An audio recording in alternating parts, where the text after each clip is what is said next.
반갑습니다. 조회수보다 수익률을 중시하는 돈쌤 정현두입니다.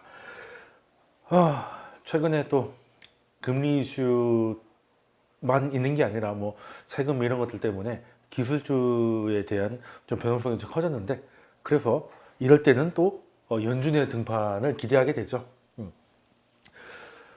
지금 촬영일 기준으로는 3월 FOMC가 진행되진 않았습니다. 여기서 어떤 얘기를 할까? 이게 일단은 거시적 이벤트 중에서는 큰 이벤트가 될 수 있겠는데, 본격적인 이야기를 시작하기 전에 제가 거시경제 관련해 가지고 오픈 채팅방을 운영하고 있으니까요, 강의 보시다가 여기 들어오시면 또 계속 편하게 토론이 가능하니까 하단에 참여법 보시고 참여하시면 좋을 것 같습니다. 자, 그러면 본격적인 이야기 한번 시작해 볼게요. 일단 2월 말에 파월 의장이 상원 하원에서 이제 증언을 했고, 그 전에 미국 국채금리가 빠르게 상승하면서 나스닥이 많이 빠졌기 때문에 어떤 선물이기보다는 뭐라도 좀 진화를 해주지 않을까 하는 기대도 없잖아 있었습니다. 특히 보도에 따르면 오퍼레이션 트위스트 그러니까 이제 장기채 금리를 좀 결과적으로 낮출 수 있는 이런 정책들이 좀 나올 수 있지 않을까, 이런, 또 많이 나가신 분들은 YCC까지 기대를 하셨는데, 사실 그 둘은 김치국이 아닌가 생각이 좀 들고요. 일단 그날 증언이 있고 나서 오히려 증시는 더 하락을 해서 기술적으로나 조금 안 좋은 모습을 보였는데요. 결과적으로는 별 얘기 없었다는 겁니다. 별 얘기, 시장이 기대한 건 하나도 얘기해 주지 않았다는 이유로 시장이 빠졌는데, 일단 이게 그냥 FOMC 이런 게 아니라 연준 의장들이 1년에 2번 양원에 나가서 이렇게 청문회를 하거든요. 이제 정책에 대해서 이제 의원들이 질의를 하고 거기 대답하는 시간을 갖는데, 지금 아무래도 청문회 분위기가 중요한 거잖아요. 그래서 질문이 주로 어떤 거였냐면은, 파월 의장은 그런 얘기를 쓰지 않았는데, 의원들이 파월한테 뭐라고 물으면 자산시장 버블에 대한 책임이 연준에 있는 거 아니냐. 아예 버블이라고 그냥 얘기를 해버렸어요. 얘기를 하고, 또 그로 인한 양극화, 물가 상승 이런 것들에 대해서 쉽게 말해서 금융위 이후로 양적 완화를 오랫동안 했고, 그 이후로도 완화적 정책을 계속하면서 결국 부자만 계속 부자를 만드는 이런 양극화를 극심하게 한 것에 대해서 연준이 책임이 없느냐, 이런 약간 추궁하는 분위기였습니다. 그런데 파월이 거기다 대고 나스닥이 떨어질 것 같으니까 오퍼레이션 트위스트를 하겠다, YCC를 하겠다, 이런 얘기를 할 수 있는 분위기는 일단 아니었기 때문에 거기서 얘기를 하더라도 거기는 아니었다. 그리고 지금 당장의 가능성도 좀 고려를 해봐야 되는데, 일단 그러면서도 파월은 이제 분명하게 태도를 밝혔거든요. 첫 번째가 기조 효과로 인한 물가 상승을, 그러니까 지금 국채 금리가 상승하고 하는 것 중 이유 중에 하나가 이제 인플레이션이 다시 올 거다라는 거고, 이 물가라는 게 전년 대비를 따지니까 작년 4월 이제 곧 4월이 되잖아요. 지금 4월 중순이니까 작년 4월은 락다운 때문에 아무것도 없고 뉴욕이 멈춰 있고 들리는 거라고는 앰뷸런스 소리밖에 없던 그런 때의 물가를 가지고 보면, 지금 다시 락다운 하지 않으면 무조건 물가는 오르게 돼 있다라는 거고, 연준도 알고 있죠. 그래서 이건 일시적인 물가 상승이다. 기저 효과로 인한 것이다. 그래서 이 기저 효과로 인한 물가 상승이, 이거를 아직 부진함을 벗어나지 못하고 있는 고용 시장을 떨쳐낼 정도의 경기 호조로 착각하면 안 된다는 메시지를 분명히 하고 있다는 겁니다. 그래서 사실 2%좀 넘어가고 이런 것들, 예전에는 이제 물가가 2% 넘어가면 이제 선제적으로 금리를 올리고 이렇게 했었는데, 그거 안 하려고 물가 평균 목표제라는 물가 관리 룰까지도 바꾼 게 연준이지 않습니까? 그 태도를 다시 한번 확인했다고 볼 수 있고요. 그리고 또 두 번째는 강한 자신감이었는데, 물가 또는 금리가 예측하지 않은 수준으로 빠르게 올라가면 어떻게 해야 되는지 굉장히 학습이 되어 있다. 이게 나름 지금 어떻게 보면 물가를 좀 자극할 만한 이런 정책으로 좀 가는 거잖아요. 예전보다는 물가에 대해서 굉장히 좀 느슨한 정책이 평균 물가 목표였는데, 이것 때문에 행여나 갑자기 걷잡을 수 없는 정도로 물가가 올라가면 어떻게 해야 되는지, 사실 연준이란 존재가 예전부터 전문의가 인플레이션 담당자였지 디플레가 아니었잖아요. 그래서 이제 인플레이션에 대해서는 우리가 어떻게 해야 되는지 충분히 학습되어 있다, 걱정하지 마세요 라고 얘기를 하고 있었던 건데, 시장은 좀 더 나가서 좀 완화적인 제스처 좀 더, 그건 이미 알고 있고 더 또 뭐 선물 없어? 뭐 이렇게 하다가 없으니까 좀 실망을 좀 했던 것 같은데요. 근데 시장도 사실 뭐 인플레이션을 그렇게 진지하게까지 고민하고 있지는 않은 것 같습니다. 여기 보시면 우리가 이제 지금 현재는 물가 상승이 금리를 좀 끌어올리고 있잖아요. 그런 건데, 물가 상승이라고 하면 그 물가는 이제 소위 말 기대 인플레. 이게 번역이 조금 웃기긴 한데, 물가 전망이라고 해도 되겠죠. 그러니까 그때쯤 되면 어느 특정 시점에 물가는 이 정도 될 거야라고 하는 걸 기대 인플레라고 하는데, 거기에도 뭐 그 단기가 있고 중기가 있고 뭐 장기가 있겠죠. 그러면 지금은 약간 기저효과로 보고 있는 거에 이게 두 가지가 둘 다 기대 인플레인데요. 하얀색 선이 앞으로 5년간입니다. 앞으로 5년간이고 파란색 선은 5년 후에 5년 후는 어떨까? 뭐 쉽게 말해 10년 후죠. 뭐. 그런데 보면 10년 물가는 뭐 크게 변동이 없는데 최근 이제 5년 물가 좀 오르고 있는 거죠. 이게 일단은 출발은 기저효과고 작년에 낮았던 거고 뭐 부양책 이런 걸로 좀 올라가긴 하겠지만 결국에는 또 디플레 압력이 만만치 않아서 뭐 크게 안 오를 거야 라고 생각하고 있다는 게 여기서 나오고 있고요. 뭐 저만 해도 지금 그 금리 상승이라고 하면 10년물 국채 금리를 많이 얘기하는 건데, 이게 물론 좀 빨리 오르긴 했어요. 근데 이거는 그 코로나 때문에 극단적으로 금리가 낮았다가 정상화되는 거라고 생각을 하고, 아직까지는 인플레 구체적인 건 아직 없다. 그래도 인플레가 지금 금리를 끌어올린다고 하려면 금리가 적어도 2%는 좀 넘어야 되지 않나? 뭐 이런 좀 생각을 하고 있는데요. 현재는 이제 그냥 좀 빠르게 올랐을 뿐이지 전 레벨로 돌아가고 있다. 뭐 코로나 이전에 1.54 정도가 이제 하한이었으니까 그 정도 오는 거는 뭐 크게 레벨은 올라온 게 아니다라고 판단하고, 그리고 진짜 인플레이션 때문에 금리가 올라가면 실업률이 지금보다 더 빨리 내려가야 돼요. 더 빨리 내려가야 됩니다. 뭐 그 장기적 실업자로 빠져서 내려가고 이런 거 말고 진짜 좀 이렇게 고용시장이 좀 많이 좋아야 돼요. 많이 좋아야 되고, 그러기에는 아직 그런 신호는 아직 없고, 결과적으로는 일단은 뭐 이번 여름까지가 이제 물가 한 2.5% 정도가 나올 것 같은데, 뭐 그거는 연준이 그냥 그 정도 넘어가겠다라고 재차 얘기를 하고 있으니까 오히려 그 이후로는 약간 안정세를 보이지 않을까 하는 게 견해인데, 일단 기저효과라는 게 있으니까 이제 이거는 CPI입니다. CPI 작년 4월 엄청나게 떨어졌었죠. 엄청나게 떨어졌다가 지금 빠르게 올라가고 있어요. 근데 이게 모르겠습니다. 이 말 그대로 기저효과죠. 기저효과인데, 근데 문제는 이건 CPI라는 거예요. 그러니까 우리가 말하는 소위 그냥 물가라고 하면 CPI를 얘기하는데, 이 물가라는 게 참 재밌는 게 우리도 뭐 물가 몇 퍼센트 올랐다 이렇게 하면 그거밖에 말이 안 된다고 생각하는데, 거기서도 약간 그 물가 지수의 차이가 있는 거죠. 어떤 거냐면 CPI에서 미국의 기준으로 했을 때 가장 비중이 큰 게 주거, 그러니까 쉽게 말해서 이제 월세 올라가면 이제 가장 영향이 크고, 그거는 이제 그거고, 그 다음이 이제 농산물 먹는 거, 그리고 이제 기름, 이제 에너지인데, 이게 뭐 월세나 이런 건 모르겠는데 농산물은 뭐 가뭄이 들었거나 뭐 이렇게 우리 작년처럼 뭐 장마가 너무 길었다거나 이런 경제 외부적인 요건으로 가격이 오르락내리락을 많이 하잖아요. 그리고 유가도 마찬가지입니다. 뭐 경제가 수요가 늘어나고 유가가 올라갈 수도 있지만, 뭐 오펙이 뭐 감산을 빡세게 한다든지 아니면 뭐 중동에 전쟁이 났다든지 뭐 이런 것 때문에 많이 경제 외적인 걸로 많이 움직이니까 얘네들은 비중은 큰데 변동성도 크고 노이즈가 많아서 얘네들 빼고, 이거 일시적인 게 너무 많이 들어가기 때문에 이거 가지고 통화정책 결정했다간 막 그 좌회전 깜빡이 우회전 깜빡이 왔다 갔다 하니까 정신없다 이거예요. 그러니까 좀 진성에 웬만하면 이제 한번 추세를 잡으면 잘 안 바뀌는 그런 걸로 하자고 한 게, 거기서 그 CPI에서 이제 농산물하고 에너지를 좀 빼요. 그래서 빼서 PCE라고, 특히 이제 코어 PC라고 하는 걸 쓰고 있는데, 연준은 이걸 더 봅니다. 왜? CPI는 노이즈가 노이즈라고 하긴 그렇지만 어쨌든 외부적인 요소가 많이 끼니까 PC가 상승하는 걸 가지고 이제 물가가 오른다라고 판단을 많이 해요. 그래서 최근에 그 나스닥의 흐름도 CPI나 뭐 이런 것보다는 PC가 예상치보다 높게 나오면 나스닥이 빠졌다가 예상치보다 좀 낮으면 이제 나스닥이 다시 반등을 했다가 그러니까 시장도 PC를 보고 있다는 거 그 상식으로 알아가시면 좋을 것 같은데 자 그럼 기저효과도 CPI는 굉장히 큽니다. 지금 가장 많이 오르고 있는 것 중에 하나가 기름하고 먹을 거잖아요. 그죠?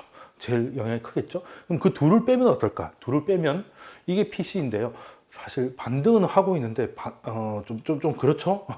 1.3 정도 나옵니다. 얘는 1.7인데 한마디로 이거 0.4 정도의 차이는 이제 유가랑 농산물 뭐 요즘 에그플레이션이 뭐니 하다못해 버거킹도 가격이 올랐잖아요. 원가 올랐다고 이제 그런 걸 좀 보고 있어서 아직은 뭐 연준이 뭐 나설 뭐 그런 것까지는 아닌 것 같은데 근데 아직은 제대로 된 게 아니니까 아직 이게 4월인데 아직 4월도 안 됐으니까 이게 또 그 이후로 쭉 올라갈 수도 있는 걸 수도 있으니까 일단 지켜는 봐야 돼요. 지켜는 봐야 되는데 어쨌든 뭐 물가에 있어서는 그러니까 물가 상승이 가장 취약한 자산군이 바로 채권이지 않습니까?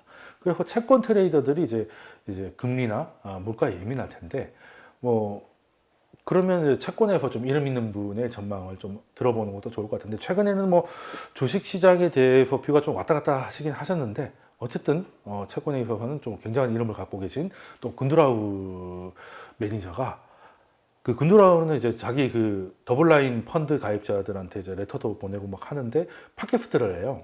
그 중에 일부는 이제 가입자가 아니라도 팟캐스트를 들을 수 있어가지고 얼마 전에 인플레이션에 대한 얘기가 있길래 한번 이제 서치를 해봤더니 자 무슨 얘기를 했는지 보면요 첫 번째 국채금리가 단기적으로는 좀 조정을 받을 수 있다. 많이 올랐으니까 조금 쉬어갈 수도 있다라는 거고 그리고 인플레이션이 좀 올 것 같은데 만약에 4%가 넘어가면 그러니까 CPI 이런 게 4%를 넘어가면 채권 시장이 좀 충격을 받을 수 있다라는 거고 근데 4%가 넘겠냐는 거죠. 뭐 4% 넘으면 충격을 받겠죠. 지금 1.7인데도 뭐 이러고 있는데 좀 위험할 수 있겠죠. 근데 4개월 후에는 4%의 물가를 볼 수 있게 될 것 같다.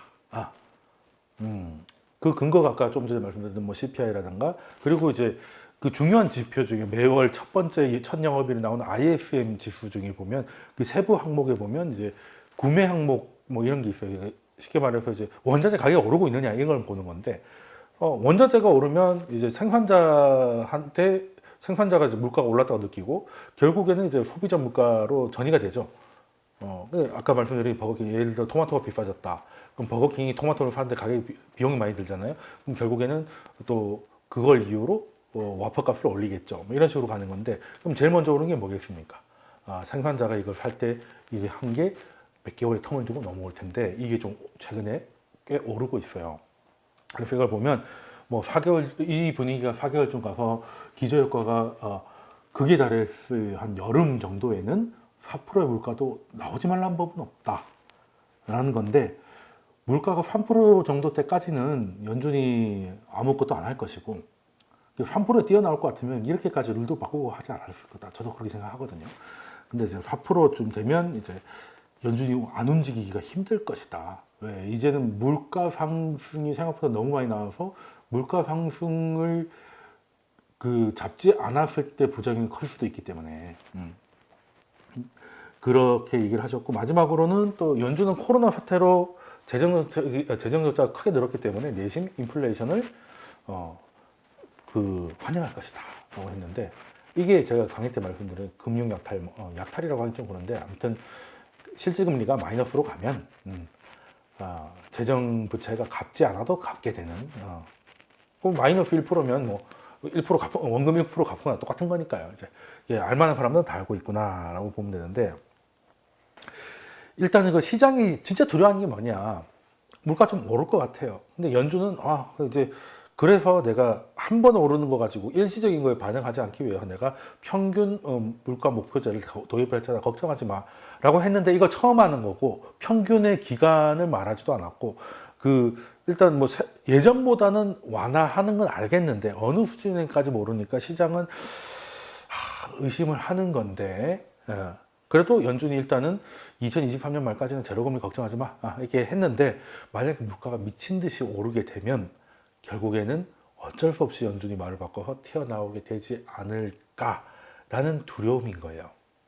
라는 두려움인 건데 아니면 딱 2023년 말이 딱 지나면 금리를 갑자기 팍팍팍 올린다든지, 그때까지 보장한다고 했죠. 그 이후에 어떻게 한다는 얘기 안 했으니까.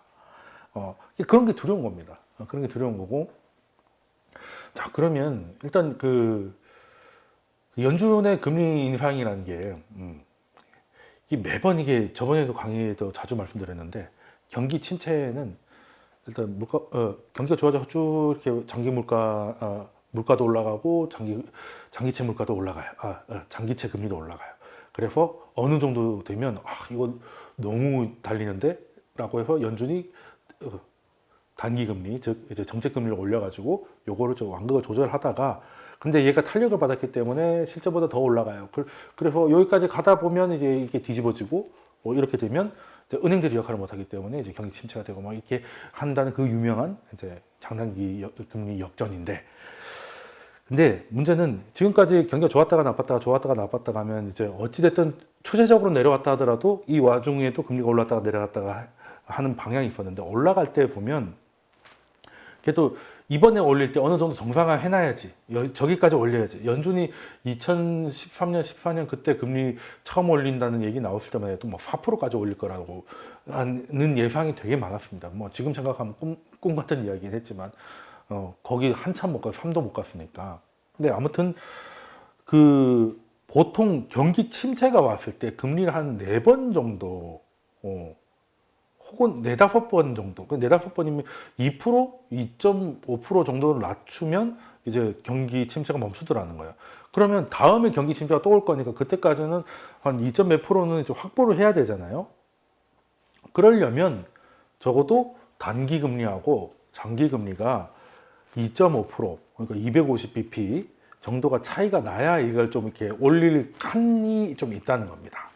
근데 지금은 1.63 막 이래요. 물론 더 올라갈 수도 있고 하겠지만 1.7이라고 해도 연준이 지금 제로니까 뭐 몇 번 올리겠어요? 뭐 1.5까지 정도. 그럼 경기 침체 오면 1.5 가지고는 택도 없는데 2%는 돼야 된다면서요. 그러면 아직은 좀 나서기는 힘들고, 그래서 제가 인플레이션이 오고 하려면 2%를 넘고 연준이 움직이려면 적어도 장기금리가 한 3% 정도 넘어가야 약속을 깨고 튀어나올 수 있다는 거고요. 그런 건데, 어쨌든 그런 일이 뭐 벌어지지 말란 법은 없으니까 시장이 긴장을 타는 거는 뭐 충분히 이해를 합니다. 충분히 이해를 하는데, 물론 가장 좋은 거는 지금 뭐 금리가 많이 오른 게 아니고 원래대로 그냥 돌아온 거야. 코로나 이전은 돌아왔으니까 여기 뭐 적응해야지. 코로나 때가 신기했던 거야 라고 적응해서 가면 가장 나이스한 거고, 아니면 그럴 가능성이 굉장히 낮지만 뭐 인플레이션이 그냥 화끈하게 온다든지, 가능성이 굉장히 낮지만 뭐 바이든의 재정 부양책 이런 게 강력하기 때문에 가능성이 아주 조금 생겼다라고 보는 건데요. 그래서 지금 시장이 기대하는 거는 뭐 여러 가지가 있겠지만, 지금 당장은 뭐 일단 장기채가 많이 올라가니까 요걸 좀 낮출 수 있는. 근데 장기채 금리를 어떻게 낮춰요? 연준이 장기채 금리가 올라간다는 게 그 채권 가격이 하락한다는 거잖아요. 그러면은 채권 가격을 다시 올려야 되는데, 그럼 채권 가격을 어떻게 올리겠어요? 연준이 사서 매수를 하면 매수세가 늘어나니까 가격이 올라가겠죠. 사는 사람이 사겠다는 게 늘어나니까. 그럼 이제 금리가 내려가는 건데, 요걸 좀 기대하는 거지 않습니까? YCC도 여러 가지 뭐 고정을 시키고 하는 거지만, 고정을 시키려면 높은 데서 고정이 아니고 낮은 데서 고정을 할 거니까 결과적으로는 시장이 원하는 장기 금리가 좀 낮아졌으면 좋겠다, 이런 건데, 연준은 지금 당장은 그러기는 조금 힘들어요. 왜냐하면 지금 이번에 청문회 분위기만 봐도, 또 게임스탑 때 그 난리가 났던 것도 그 월가의 탐욕 뭐 이런 거 얘기 많이 하지 않습니까? 그 금융위기 때 어쩔 수 없이 돈 찍어가지고 살려놨더니 다 지가 잘난 줄 알고 막 보통 뭐 GM이나 이런 데서도 회사가 잘못돼가지고 이제 구제금융 받아서 겨우 살아나고 하면 뭐 그래도 CEO는 그냥 표면상 좀 자르고 이러는데, 뭐 금융위기 이후로는 뭐 잘리내는 개뿔이 뭐 그냥 뭐 1,400억 원씩 뭐 퇴직금 받아 챙기고 막 개판도 아니었거든요. 그래서 저 오바마가 자서전에도 적어놨어요. 그거 졸라게 짜증났다고. 뭐 이거 방법이. 근데 어쩔 수 없이 뭐 제가 죽으니까 경제가 멈춘다니까 어쩔 수 없이 살려놨더니 지가 잘나서 산 줄 알고 뭐. 하여튼 거기에 대한 반감이 있습니다. 그래서 이 헤지펀드 새끼들 참 조져보자 해가지고 게임스탑에 뛰어들고 뭐 한 것도 없잖아, 있잖아요. 뭐 그래서 이제 뭐 통쾌하다 뭐 그런 얘기도 잠깐 있었어요. 그래서 지금은 민주당은 이제 그때야 물론 그때도 오바마였으니까 민주당이었지만 그때는 금융위기가 너무 심각하니까 일단 살려야 되는 거고 지금은 좀 달리 방향으로 가려고 하는 거잖아요. 다르다는 게 뭐 예전처럼 그냥 양적 완화만 해가지고 그냥 금리를 낮춰가지고 그냥 자산 가격만 끌어올리고 이런 건 이제 피곤하니까 그냥 차라리 그냥 재정 부양책을 써가지고 국가가 직접 챙기겠다가 된 거죠. 그래서 중앙은행은 거기에 좀 보조를 맞추다 라는 건데 거기에다가 연준이 대놓고 뭐 양적 완화를 더 늘리고 뭐 이렇게 특별한 일도 없는데 코로나 때 뭐 그렇다 치더라도 지금 뭐 증시 조금 흔들리는 거 외에는 뭐 크게 나빠진 건 없잖아요. 근데 거기다가 장기 금리 낮추기 위해서 뭐 돈을 찍겠다 이런 얘기를 하면 파월이 날아갈 수도 있겠죠. 그러니까 파월도 이제 얼마 안 남았어요. 이제 원래 중앙은행장은 한 번만 하는 경우 별로 없습니다. 뭐 옐런 때야 그 트럼프가 하도 후보 때 자르겠다고 얘기한 게 있어가지고 나중에 쓰고 싶었다고 하더라고요. 근데 제가 어쩔 수 없이 그냥 자른 건데. 근데 파월도 뭐 4년만 하고 하기 그러니까 이제 좀 신경을 써야 되는데 이게 어쨌든 이게 좀 되려고 하면 민주당의 입김이 지금 세잖아요. 다 블루웨이브니까. 그런데 지금 연준의 이사나 이런 사람 중에 브레이너드 그 이사가 있거든요. 이분이 제 강의에도 자주 등장하신 분인데 재무장관의 한마평에도 올랐다. 물론 옐런이 됐습니다만 그래서 여차하면 파월 다음으로 파월이 만약에 연임을 안 하거나 못하게 되면 차기 연준 의장은 브레이너드 아니냐. 그게 아니면 옐런 다음에 재무장관은 브레이너드다. 그러니까 뭐라도 하나 하실 분이에요. 근데 그분이 연준 이사 중에서 유일하게 공식적으로 민주당원입니다. 다른 사람들은 당적을 가지고 있지 않아요. 그냥 색깔이 뚜렷하신 분인 거죠. 근데 그분이 이사로 앉아가지고 옆에서 딱 보고 있는데 지금 정권이 싫어할 만한 일을 그냥 하기에는 파월도 눈치가 조금 보이거든. 그래서 얼마 전에 왜 그 시장을 좀 흔들 만한 얘기를 하는 보수직 총재, 이거 경기 좋아져가지고 긴축도 빨리 하고 금리 인상 심지어 올해 안에도 할 수 있다 이런 얘기했다가 파월한테 한 소리 들었던 분 계시잖아요. 그래서 무슨 상용을 들었는지 모르겠는데 그 이후로는 정말 파월보다 더 파월같이 얘기하고 있어요. 절대 그런 거 없다. 나의 발언은 실수였다. 이렇게 완전 돌변을 하셨는데 그 정도로 약간 지금은 연준이 약간 그 당의 눈치를 좀 보는 것 같다는 생각이 듭니다. 그래서 지금은 대놓고 뭐 경제가 더 나빠지고 심지어 경제가 좋아지고 있는데 그걸 뭐 하기는 좀 애매합니다. 그럼 연준한테 기대하지 말라는 거냐? 원래대로라면 기대를 안 하는 게 맞는 것 같은데 연준도 하기 싫은데 해야 될 수 있는 변수가 있어요. 어떤 거냐면 재무부입니다. 이게 2018년 때 특히 우리나라가 증시가 안 좋았던 게 첫 번째 미국이 금리를 올리고 있었고 두 번째 양적 긴축을 하고 있어요. 양적 긴축은 뭐예요? 양적 완화의 반대죠. 양적 완화는 뭡니까? 시장에 연준이 나가가지고 채권을 사서 그 돈을 줘서 유동성 공급하는 거죠. 그죠? 그걸 반대로 하는 거. 이제 채권을 다시 팔아서 그 시중의 돈을 갖고 오는 거죠. 그래서 연준 자산을 줄이는 거. 그걸 하고 있었는데 문제는 이제 금리도 올리고 있었고 연준이 자산 축소를 해가지고 이제 시장에서 시장에 그냥 채권을 내다 팔고 있었던 거죠. 채권을 팔아야 돈을 받으니까. 채권을 매도 친 거지. 그러고 있는데 그 미국 재무부도 이제 그 정부가 돈을 쓰고 뭘 하려면 정부 계좌가 있어야 되잖아요. 그래서 예전에는 어떻게 했냐면 이제 시중은행에다가 그냥 이렇게 통장을 하나 만들어가지고 적당히 나눠서 넣고 썼어요. 농협에도 만들고 신한에도 만들고 이렇게 썼다는 얘기지. 근데 이제 금융위기 이후로 이제 뭔가 좀 급하면 이거 뭔가를 정부가 좀 몸빵을 해야 되니까 계좌를 쪼개 넣으니까 좀 피곤하다. 그래서 그냥 그러지 말고 미국 연준인 중앙은행이잖아요. 그 중앙은행의 프라이머리 딜러 이제 뭐 우리로 치면 이제 1금융권 시중은행만 이제 그 계좌를 만들 수 있는데 재무부도 하나 만들어 가지고 거기다가 그냥 재무부 돈을 넣으면 되지. 그게 TGA, GT하고 헷갈립니다. TJ, 트레저리 제너럴 어카운트라고 해가지고 그냥 쉽게 말해서 그냥 연금 계좌예요. 재무부 계좌입니다.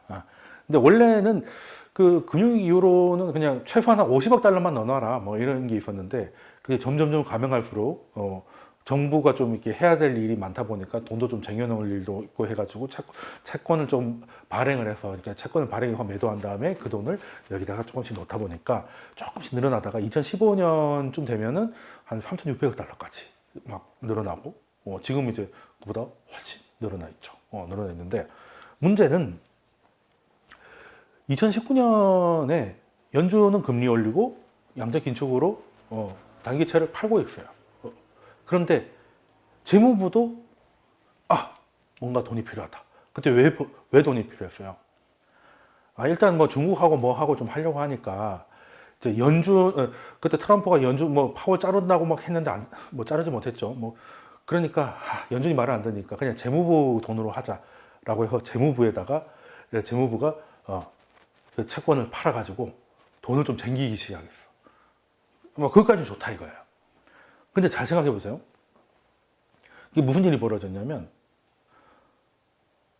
단기채 시장 그냥 사고 파고 안정적이었는데 연준도 팔고 재무부도 팔아요. 그럼 사는 사람이 없네? 그럼 가격이 떨어지네?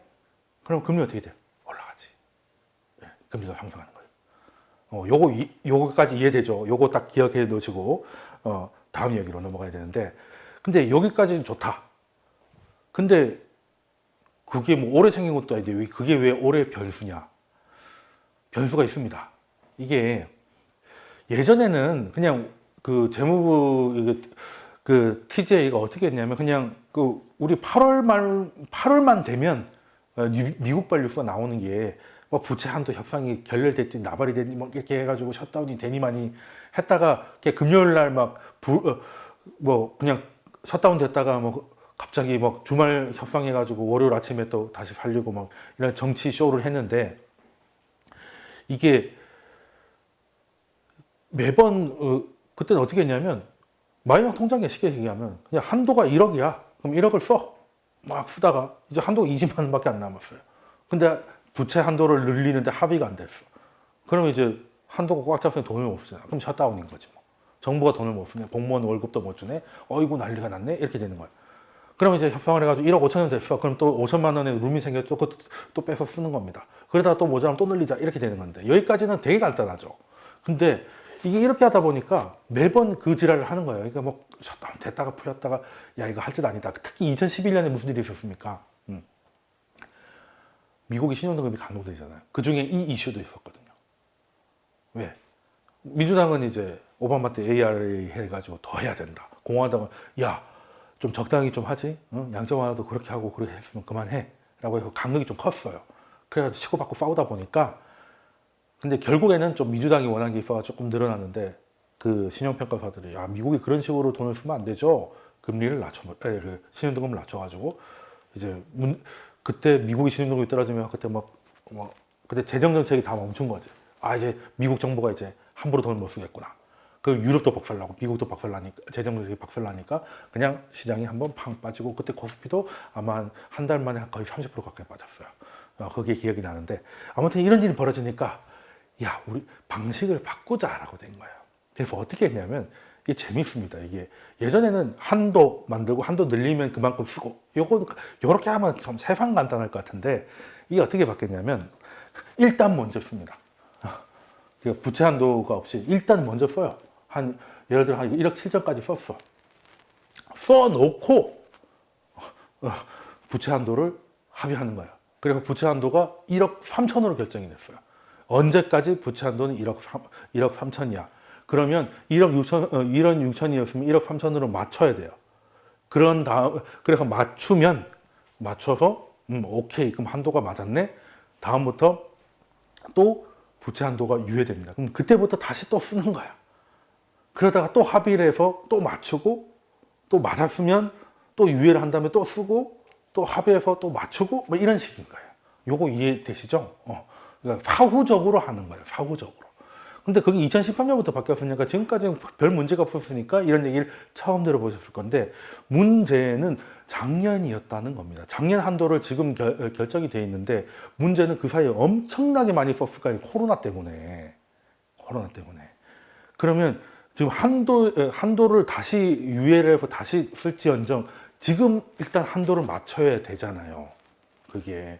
근데 맞추려면 얼마를 빼야 되느냐? 1.3조 달러입니다. 지금 바이든 행정부가 이번에 뭐 사상 최대 뭐 어쩌고 하는 게 1.9조 달러죠. 그만큼 빼야 된다는 게, 뺀다는 게 무슨 말이냐면 그냥 그 재무부 그 통장에 현금이 있어요. 그러니까 이렇게 빠지면 이 돈이 날아가는 건 아닌데 이게 뭐가 문제가 되냐면 이 돈이 그냥 시중으로 나오는 거예요. 시중에 유동성 공급되니까 좋은 거 아니야? 뭐 그럴 수도 있죠. 그럴 수도 있습니다. 근데 하나 생각해 볼 거는 이 돈들이 현금이 그냥 현금으로 가는 게 아니죠. 이 현금 어떻게 채웠어요? 채권 발행해서 그거 팔아서 현금 채운 거잖아. 그러니까 이제 이게 빚인 거죠. 이게 부채죠. 근데 이거 부채를 줄이려면 어떻게 해야 돼? 이 돈으로 채권을 사야죠. 그래서 잔고를 낮춰서 맞춰야지. 그럼 채권 사야 되겠네? 재무부 이제 1.3, 극단적인 경우, 그러니까 뭐 지출을 딴 데 해가지고 뺄 수도 있겠지만 만약에 이걸 다 진짜 이걸 다 한다면 1.3조 달러만큼 채권 사야 되네. 근데 대부분은 단기채예요. 단기채. 네. 그때만 해도 코로나 때 지금 재무부가 뭐 10년물 이런 걸 많이 하기가 그러니까 좀 짧은 걸로 많이 했거든. 그래서 그 미국은 그냥 트레저리라고 하는데, 그래서 뭐 T빌이라고 하면 1년 이내 뭐 이런 거 단기를 많이 얘기하고, 중간 뭐 중기는 한 T노트, 그리고 이제 장기는 T본드 뭐 이렇게 많이 얘기하는데 주로 T빌, 이게 단기채로 많이 했단 말이에요. 그러면 이 돈을 풀려면 결과적으로 시장에 돈은 나가겠지만 시장에 단기채 매수세가 올라가는 거지. 근데 지금 연준은 또 뭐 하고 있어요? 무제한 양적 완화하고 있잖아요. 양적 완화가 뭐라고요? 시중에 있는 채권을 사가지고 연준이 발권력을 동원해서 찍은 돈으로 돈 주는 거잖아. 결과적으로 현금은 늘어나겠는데 단기채 시장에 수급이 꼬이는 거지. 지금 재무부도 사야 되고 연준도 사야 돼요. 그리고 그거 아니라도 일반 채권 트레이더들 지금 장기채 금리가 올라갈 것 같잖아요. 그럼 채권 가격이 떨어진다는 얘기잖아. 그럼 같은 값이면 뭐 살 거예요? 단기채 사겠지. 떨어질 거 왜 사? 그럼 시장에 살 사람이 없네. 그러니까 수급이 꼬이는 거죠. 시장에 팔 사람이 없네. 잘못 말해. 팔 사람이 없고 다 살 사람 뿐이에요. 그러면 금리는 어떻게 돼요? 지금 뭐 단기채 금리 거의 바닥인데. 그럼 바닥이 어떻게 돼요? 마이너스 가는 거죠, 뭐. 지금 장중에서도 한두 번 마이너스 툭툭툭 갑니다. 근데 마이너스 가는 게 이게 큰일입니까? 뭐 미국과 일본은 그냥 정책금리 자체가, 아니 미국과 유럽은, 아니 일본과 유럽은 정책금리도 마이너스 갔는데 뭐 좀 미국도 가지 말라는 거 없잖아요 라고 하는데, 그럴 것 같으면 파월이 왜 그렇게 얘기했어요? 쟤네들 해보니까 양적 완화도 일본이 먼저 해보니까 기주통화 국가들의 통화는 돈을 찍어도 국내가 아니고 해외 수요가 많기 때문에 그 돈이 밖으로 나가서 인플레가 안 오는구나. 오케이. 그래서 위기가 오면 양적 완화를 하자 했다가 위기가 오니까 양적 완화를 했잖아요. 오케이. 자, 그런 다음에 그 다음은 마이너스 금리일 텐데, 이제 금리가 내릴 만큼 내렸으니까. 근데 마이너스 금리를 미국이 안 하고 있잖아요. 네, 남들 하는 거 보려고. 진짜 그렇게 합니다. 이번에 파월이 아까 그 상원 그 증언에서도 했던 말 중에 기억이 남는 게 그 CBDC. 그러니까 암호화폐 말고 디지털 화폐 있잖아요. 디지털 화폐 연준이 할 거냐고 했는데 뭐라고 했냐면 기축통화 국가로서 굳이 먼저 할 필요는 없다. 남들이 하는 거 보고 보완해서 하겠다는 거죠. 그렇죠. 왜? 아니 달러가 기축통화인데 그 잘못되면 기축통화를 날리면 큰일 나는 거잖아요. 그러니까 미국이 먼저 할 건 없죠. 남들이 다 해놓으면 이건 이러면 안 되고 저건 저래야 되니까 이렇게 해가지고 그때 딱 하면 되는 거니까. 미국이 뭐 급할 게 뭐가 있겠어요. 그냥 하면 하는 거지. 그러니까 보고하겠다는 건데, 그럼 마이너스 금리는 안 받겠냐는 거죠. 일본도 했고 유럽도 하잖아요. 근데 해보니까 득보다 실이 많구나.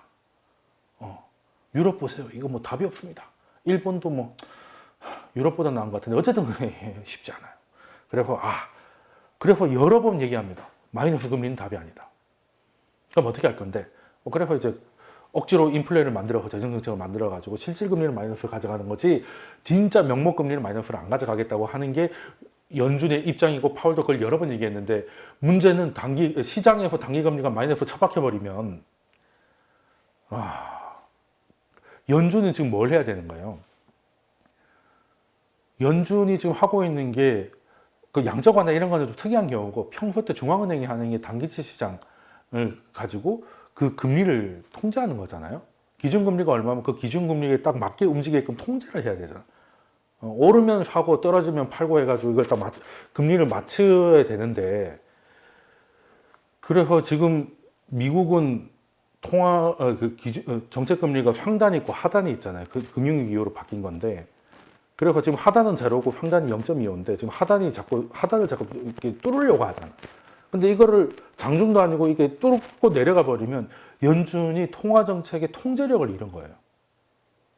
이건 보통 큰일이 아닙니다. 그럼 연준의 손을 못 쓰면 이제 우리 뭘 봐야 돼? 큰일 나는 거죠. 그래서 연준은 어떻게든 단기 금리가 자기가 그냥 결정을 기준금리를 마이너스 낮추겠다 이 얘기 하기 전에 시장에서 먼저 내려가는 걸 막아야 되는 거죠. 그럼 어떻게 막느냐? 어떻게 막긴요? 그냥 단기채 지금 사겠다는 사람밖에 없잖아. 그럼 팔면 되지.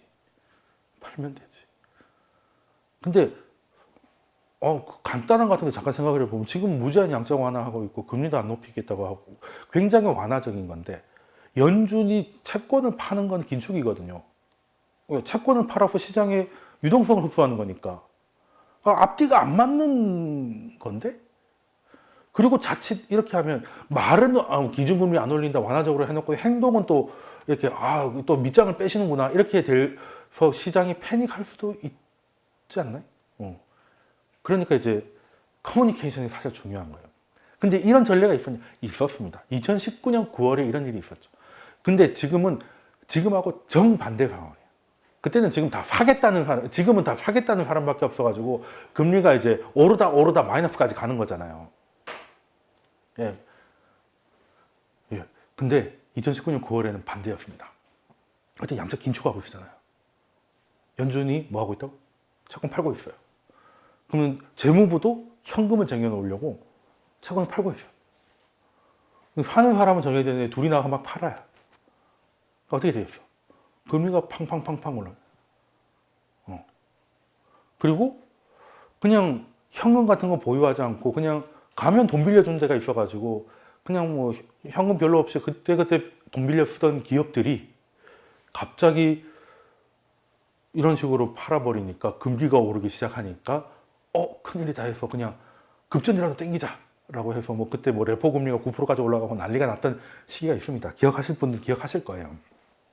그때 연준이 그때 약간 흔들렸다가 말았던 게 연준이 그냥 그때는 다 팔고 있었으니까 연준이 파는 걸 멈추고 다시 샀습니다. 근데 그때는 연준이 자산을 줄이고 있고 금리는 올리고 있었기 때문에 이거는 채권을 사가지고 돈을 주면 양적 완화잖아요. 또 앞뒤가 안 맞는 일이잖아요, 이것도. 그러면 또 시장한테 잘못된 사인도 연준이 다시 양적 완화를 개시하는구나. 그래서 사실 이거 양적 완화 맞거든요. 어쨌든 채권 사가지고 돈 주는 거니까. 근데 연준이 이건 양적 완화로 보이겠지만 양적 완화가 아니라고 계속 그 얘기를 합니다. 왜? 단기채 시장이 급등을 해서 단기 자금 조달에 문제가 생기면 유동성에 문제가 생기잖아요. 그리고 그 단기 자금이 필요한 기업들이 이자 부담이 늘어나면 부도 위험도 늘어나고 그것 때문에 금리가 더 올라가고 그래서 또 부도 위험은 더 올라가고 그리고 크레딧 위기가 올 수 있다. 신용 경색이 올 수 있기 때문에 이 금리를 올리고 자산 축소를 하려고 2013년부터 그렇게 고생을 하고 막 해서 몇 년에서 거의 좀 잘 돼가고 있다라고 해서 2018년에는 금리를 4번도 올리고 2019년에 어이구 하고 있었는 상황에 정말 반대되는 행동을 딱 한 가지 명분으로 했단 말이에요. 단기 시장의 안정. 그럼 지금이라고 해서 지금이라고 해서 양적 완화를 해야 되고 하기로 했고 금리 안 올리기로 했는데 뻔히 보이는 재무부는 어쩔 수 없이 해야 되고 의회가 결정한 거니까 그러면은 그걸 위해서 굳이 뻔히 보이는 위기를 맞이해야 되느냐? 그거 아닐 수 있어요. 근데 또 이렇게 하면 민주당이 싫어할 수 있죠. 야, 또 돈 찍어가지고 부양 그런 짓 좀 하지 말라고 했잖아. 그래서 연준은 어떻게 하냐면 양적 완화는 그 연준의 자산을 늘리는 거잖아. 그러니까 단기채를 팔아요. 그럼 현금이 들어왔잖아. 이거를 내 주머니에 넣지 말고 요걸 그대로 들고 와서 장기채를 또 사면 되지. 그러니까 내용만 바뀐 거야. 단기채 팔고 장기채를 산 거야. 그러니까 채권의 뭐 듀레이션 이런 것들 뭐 단기채 비중, 장기채 비중만 달라지는 거지 연준의 총량은 그대로인 거야.